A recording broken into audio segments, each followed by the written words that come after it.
అలాగే ఈ సంవత్సరం అతిపెద్ద సమస్య ఎదుర్కోబోయేటువంటి వాళ్ళు సెలబ్రిటీస్.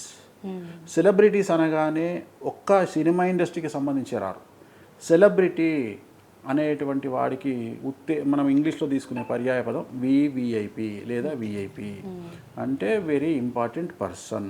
వీళ్ళు రాజకీయాల్లోనూ ఉంటారు, వ్యాపారంలోనూ ఉంటారు, సినిమా రంగంలోనూ ఉంటారు, టీవీ రంగంలోనూ ఉంటారు, సోషల్ మీడియాలోనూ ఉంటారు. సో ఎవరైతే సెలబ్రిటీలో వాళ్లకు ఈ సంవత్సరం సంచలనాలు సమస్యలు ఎదురుకాబోతూ ఉన్నాయి. ఓకే. సో ఖచ్చితంగా సెలబ్రిటీ అనేవాడికి ఏదో ఒక సమస్య ఈ సంవత్సరం రాబోతుంది. సమాజంలో చెడ్డ పేరు రావచ్చు, న్యాయపరమైన ఇబ్బందులు రావచ్చు, జైలుకి వెళ్ళాల్సి రావచ్చు, సంఘంలో గౌరవం పోవచ్చు. సో సెలబ్రిటీలు ఈ సంవత్సరం జాగ్రత్తగా ఉండాలి.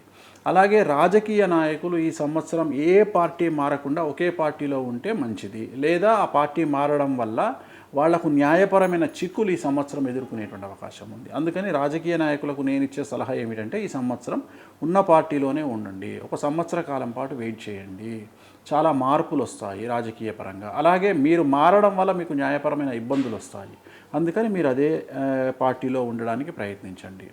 అలాగే తెలుగు చిత్ర పరిశ్రమ అంటే ఇది మీనరాశికి సంబంధించి, తెలుగు రాజకీయాలు అనేటువంటిది తులారాశికి సంబంధించి. సో తులారాశిని తీసుకుంటే 6వ స్థానమైనటువంటి మీనరాశిలో షష్టగ్రహ కూటమి ఏర్పడతా ఉంది.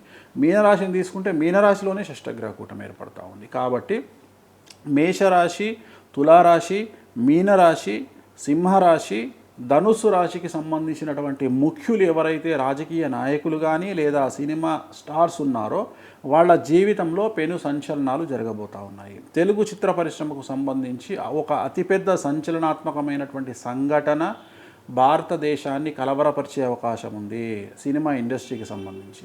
అలాగే మీడియా రంగానికి సంబంధించి కూడా ఈ సంవత్సరం అతి సంచలనాలు నమోదు కాబోతూ ఉన్నాయి. కారణం మీడియా రంగం అనేటువంటిది సింహరాశికి సంబంధించి ఈ సంవత్సరం 8వ స్థానంలో షష్టగ్రహ కూటమి ఏర్పడతా ఉంది కాబట్టి దానికి కూడా కొన్ని సంచలనాలు ఉన్నాయి. సో ఇలా కొన్ని రాసులకు సంబంధించినటువంటి సెలబ్రిటీలకు ముఖ్యులకు ఈ సంవత్సరం సంచలనాలు ఉన్నాయి. అవి